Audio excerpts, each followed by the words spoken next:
Hello everyone, आप सभी का अपने YouTube channel Gopal Sharma updates पर मैं वेलकम करता हूं। इस वीडियो में दोस्तों हम एबिलिटी एनहेंसमेंट कोर्स के जो कि आपका एनवायरनमेंट एवीएस जो कि बिहेवियर एंड आपका जो प्रिंसिपल सन सेकंड पार्ट है, इसके इम्पोर्टेंट क्वेश्चंस, प्रीवियस ईयर के क्वेश्चन पेपर, हर एक चीज़ को इस वीडियो में डिटेल से जानेंगे। तो अगर आप चैनल पर फर्स्ट टाइम विजिट कर रहे हैं तो चैनल को ज़रूर सब्सक्राइब कर लेना। और यहाँ पर आप देख सकते हैं, सबसे पहले जो जैसा कि मैं आप सभी को बताता ही हूँ कि कौन कौन सी यूनिट्स आपको पढ़नी है, क्या क्या चीज़ें आपको कवर करनी है। सिलेबस यहाँ पे आप देख सकते हैं, सिलेबस पूरा यहाँ पे आपको दिया गया है। काफ़ी ब्रॉड सर यहाँ पे आपका सिलेबस है, हिंदी और इंग्लिश मीडियम दोनों में दिया गया है। तो ये यहाँ पे आप देख सकते हैं, जिसमें आपका लेसन नंबर 11 जो कि वैश्विक पर्यावरण मुद्दे है, भारत में पर्यावरण कानून और पर्यावरण विधान है, जैव विविधता और खतरे हैं, जैव विविधता उसका संरक्षण है, सतत विकास और स्थिरता है, मानव समुदाय पर्यावरण है, भारत में पर्यावरणीय आंदोलन है, आपदा मैनेजमेंट और पर्यावरण विज्ञान की व्यवहारिक समझ है। तो ये टोटल यहाँ पे आपको 10 से 11 चैप्टर जो हैं अपने एग्जामिनेशन के लिए कवर करने हैं। इस यूनिट के पहला जो लेसन कह लीजिए या फिर 11th चैप्टर, इसका जो इंपॉर्टेंट क्वेश्चन है वो देख सकते हैं कि प्रमुख वैश्विक पर्यावरण मुद्दे को पहचानें और सूचीबद्ध करें। आपको पर्यावरण के जितने भी ऐसे इम्पोर्टेंट जो मुद्दे कह लीजिए या जो आपके यहाँ पे पॉइंट्स होते हैं उनके बारे में आपको बताना है, उनकी लिस्ट बनानी है। ग्लोबल वार्मिंग से क्या आप समझते हैं, किस तरह से ग्रीन हाउस प्रभाव को जो है यहाँ पे संबंधित है या इससे रिलेटेड है, वो यहाँ पे आपको बताना है। सजीव और निर्जीव पर ग्लोबल वार्मिंग के क्या प्रभाव पड़ते हैं, पर्यावरण के घटक कौन से हैं और अम्लीय वर्षा के कारणों को संक्षेप में बताइए। मरुस्थलीकरण के प्रमुख कारणों का टिप्पणी कीजिए। ओजोन परत के संरक्षण प्रभाव पे व्याख्या कीजिए। इसमें आपका क्वेश्चन नंबर 2, क्वेश्चन नंबर 3 और क्वेश्चन नंबर यहाँ पे आपका 7, 2, 3 और 7, ये 3 क्वेश्चन इंपॉर्टेंट हैं, इनको आप कर लीजिएगा। नेक्स्ट लेसन के क्वेश्चन देख सकते हैं कि पर्यावरण संरक्षण अधिनियम 1986 के बारे में बताना है कि जो आपका 1986 का एनवायरमेंटल एक्ट है, कंजर्वेशन ऑफ एनवायरनमेंट, इसका एक्ट ये क्या कहता है, किन चीज़ों पे बातें करता है, इसके बारे में आपको लिखना है। Question number 1, question number 2, question number 3, ये तीनों के तीनों इंपॉर्टेंट क्वेश्चन है और ऐसे ही आपके एग्जामिनेशन में भी क्वेश्चन पूछे जाते हैं। लेसन नंबर 13 का क्वेश्चन देख सकते हैं कि चुनिंदा जानवरों के पालतूकरण से क्या नुकसान है, ये जैव विविधता को किस तरह से नष्ट करता है। एक उदाहरण के सहित आपको यहाँ पे बताना है कि जो बड़े जानवर होते हैं वो कैसे विलुप्त होने के कगार पर, उनका किस तरह से अवैध शिकार होता है, इसके लिए कौन जिम्मेदार होता है, कौन जिम्मेदारी लेता है, इसके बारे में आपको बताना है। उदाहरण के लिए आक्रामक जो प्रजातियाँ हैं वो हानिकारक प्रभावों से क्यों हैं, उनके ऊपर क्या क्या चीज़ें रहती है, सारी चीज़ें यहाँ पर आपको बताना है। लेसन नंबर 14 जो कि जैव विविधता से, जैव विविधता, इसे क्वेश्चन देख सकते हैं। जैव विविधता के फ़ायदों की एक सूची आपको बनाना है। मानव के लिए जैव विविधता क्यों महत्वपूर्ण है। सेकंड क्वेश्चन वर्णन करना है, बताना है कि जो वैश्विक जलवायु परिवर्तन है वो किस प्रकार से पृथ्वी की जो जैव विविधता उसको नुकसान हो रही है, वो यहाँ पर आपको बताना है। जैव विविधता क्यों महत्वपूर्ण है, इसके क्या बेनिफिट्स होते हैं और इनके कौन कौन से मूल्य हैं जो कि आप इन्हें इंगित कर सकते हैं, बता सकते हैं, जिन्हें आप सबसे ज़्यादा पसंद करते हैं। जैव विविधता के लिए 5 प्रमुख खतरे कौन कौन से हैं आपको एग्जाम्पल के थ्रू बताना है। और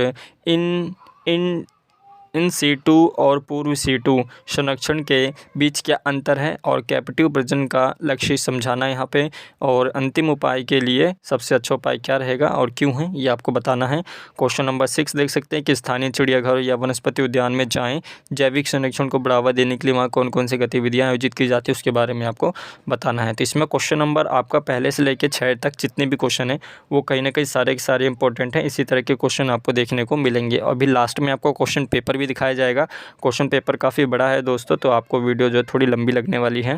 नेक्स्ट क्वेश्चन देख सकते हैं जो कि नेक्स्ट चैप्टर का है, पर्यावरण संरक्षण के पर्यावरण संचार और जन जागरूकता की भूमिका के ऊपर आपको चर्चा करना है। और अपने विचार में पर्यावरण और पारिस्थितिकी अधिकार और लोकतंत्र एवं भारत के विकास से किस प्रकार संबंधित है वो भी यहाँ पे आपको बताना है। उचित उदाहरणों के साथ पर्यावरण की रक्षा और पर्यावरण के प्रति किस तरह से आप जनता को या लोगों को योगदान के थ्रू आप जागरूक कर सकते हैं, ये आपको बताना है। नेक्स्ट चैप्टर के क्वेश्चन देख सकते हैं कि पृथ्वी प्रभावी पुनर्वास योजना तैयार करने के लिए उपलब्ध कौन कौन से कानून हैं उनके बारे में आपको बताना है। जो बढ़ती मानव जनसंख्या है किस तरह से पर्यावरण या मानव स्वास्थ्य का नकारात्मक प्रभाव पड़ता है। जनसंख्या से रिलेटेड दोस्तों आपके एग्जाम में जरूर क्वेश्चन पूछा जाता है कि पर्यावरण पर इसका क्या असर पड़ता है, क्या ये पॉजिटिव रहता है, नेगेटिव रहता है, ये यहाँ पर आपको अच्छी तरह से एक्सप्लेन करना आना चाहिए। तो इससे ज़्यादा क्वेश्चन नहीं पूछे जाते हैं। इससे पहले दोस्तों एक और चैप्टर है जो कि आपका आपदा वाला है, जिसमें गंगा रिवॉल्यूशन जो कि नर्मदा बचाओ आंदोलन, जितने भी आपके यहाँ पे आंदोलन हुए हैं उनको आप ज़रूर पढ़ के जाना। स्पेशली गंगा वाला, गंगा और नर्मदा वाला पूछा जाता है। नेक्स्ट चैप्टर के यहाँ पे क्वेश्चन देख सकते हैं कि जो प्राकृतिक आपदाएँ हैं और इनको जो मुख्य विशेषता है इसके बारे में आपको बताना है। भूकंप है, चक्रवात है, सुनामी घटनाएं होती हैं, किस तरह से आपदाओं के प्रभाव का वर्णन करती है इसके बारे में आपको बताना है। मानव निर्मित जो आपदाएं हैं, सामान्य खतरे की धारणाओं को बताना है। तो ये बेसिक से क्वेश्चन हैं, इन्हें आप कर सकते हैं। तो दोस्तों यहाँ पे आप देख सकते हैं प्रीवियस ईयर का क्वेश्चन पेपर है जो कि ईवीएस का है, environmental science theory and practice 2। यहाँ पे दोस्तों आप सभी को रेगुलर के लिए, एसओएल के लिए अलग अलग इंस्ट्रक्शंस दिए गए हैं। रेगुलर के लिए जो टाइम है वो 1 घंटा 45 मिनट है। इनके जो पेपर है 2 पार्ट्स में डिवाइड है, पार्ट ए और पार्ट बी में। जो एसओएल के स्टूडेंट हैं इनके जो एग्ज़ाम की ड्यूरेशन है वो 2.5 घंटे की है, 2 घंटे 30 मिनट। और यहाँ पे आप सभी के जो क्वेश्चन पेपर है 3 पार्ट्स में डिवाइड हैं और ये यहाँ पे इंस्ट्रक्शंस दिए गए हैं। Part A part B regular वालों को करना है, part A B C SOL वालों को करना है। इन्हें आप रीड आउट करना चाहें रीड आउट कर सकते हैं। और क्वेश्चन नंबर फर्स्ट जो है ये हर किसी स्टूडेंट के लिए मैंडेटरी है। हर एक पहला क्वेश्चन जो है हर किसी को अटेम्प्ट करना कंपलसरी है। यहाँ पे आप अपने जो आंसर है या तो इंग्लिश में या तो हिंदी में दे सकते हैं। कोई एक ही आपका मीडियम होना चाहिए अपने पेपर को देने के लिए। ये देख सकते हैं पहला क्वेश्चन में यहाँ पे आपको डिफाइन करना है बायोलॉजिकल ऑक्सीजन डिमांड या क्रॉस प्राइमरी प्रोडक्टिविटी या फिर प्राइमरी पोल्यूएंट्स और जियो थर्मल एनर्जी, ये 3 है। और सस्टेनेबल डेवलपमेंट, हिंदी और इंग्लिश दोनों मीडियम में आपको क्वेश्चन पेपर दिखाया जाएगा। तो वीडियो को पूरी एंड तक आराम से देखिएगा।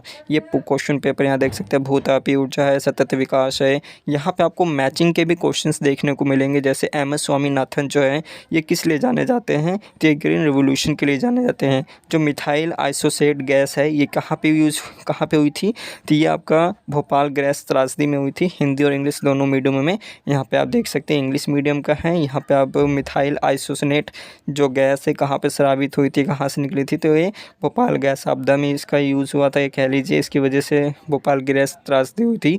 और जो क्वेश्चन नंबर सेकंड है इसमें आपको कोई 2 क्वेश्चंस के आंसर देने हैं।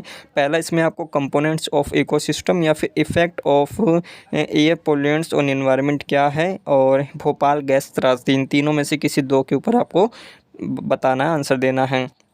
ये देख सकते हैं कोई 2 के ऊपर पारिस्थितिकी तंत्र है, वायु प्रदूषण और भोपाल गैस त्रासदी है। आगे यहाँ पे न्यूक्लियर एनर्जी के बारे में पूछा गया है। और यहाँ पे आपको इंटर स्टेट जो रिवर होती है, वाटर कॉन्फ्लिक्ट जो इंडिया में है, वो यहाँ पे पूछे गए हैं, ए पार्ट और बी पार्ट।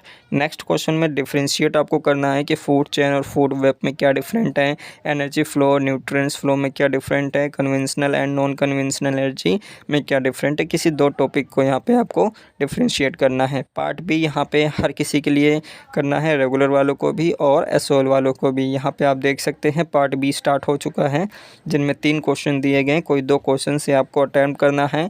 और जो यहाँ पे कुछ आंकड़े दिए गए हैं, कुछ डेटा दिया गया है, ये डेटा को यहाँ पे आप देखिए। जैसे कैटेगरी है, फॉरेस्ट है, इसके अलावा बंजर एंड वेटलैंड्स हैं और land put on the non agriculture uses है। कुछ यहाँ पे आपको डेटा दिए गए, इनको यहाँ पे आपको देखना है, अच्छी तरह से समझना है। और फिर इसके बाद यहाँ पे क्वेश्चंस पूछे गए हैं कि plot a bar graph using the following data. आपको बार ग्राफ भी बनाना पड़ सकता है। व्हाट इज़ लैंड यूज़ का क्या है, और how is different from land cover, और ये जो है एक लैंड कवर से किस तरह से अलग है, ये भी आपको यहाँ पे बताना है। तो आपको डेटा दिया गया है और उससे रिलेटेड कुछ क्वेश्चंस पूछे गए हैं। 3 क्वेश्चंस के आपको आंसर भी देने हैं। अब यहाँ पे देख सकते हैं AQI एयर क्वालिटी इंडेक्स के बारे में पूछा गया कि क्या है, किस तरह से हम जो है मॉनिटर करते हैं। यहाँ पे आपको AQI को अच्छी तरह से एक्सप्लेन करना है, कौन कौन से स्कोरिंग होते हैं AQI में, वो भी यहाँ पे आपको बताना है। अब यहाँ पे आप सभी को बता दूँ, आपका जो है या तो जो फूड चेन है और या फिर आपका जो इकोलॉजिकल वेब है, आई थिंक ये आपका पिरामिड है, सॉरी इकोलॉजिकल जो पिरामिड है, इन दोनों में से किसी एक ने एक चीज़ से क्वेश्चन पूछेगा। तो ये आपको अच्छी तरह से करके जाना है। बेसिकली यहाँ पे यही बताना है आपको कि ये जो आपका इकोलॉजिकल पिरामिड है ये किस तरह से यहाँ पे करता है। तो ये यहाँ पे आप बता सकते हैं। तो ये पूरा क्वेश्चन पेपर यहाँ पे आप जो हैं देख सकते हैं। ए और बी पार्ट में यहाँ पे सी पार्ट का जो है स्टार्ट हो चुके हैं, सी पार्ट्स के, और इसमें भी आपको आई थिंक 2 या 3 क्वेश्चन ही करने हैं। तो ये था पूरा प्रीवियस ईयर का क्वेश्चन पेपर।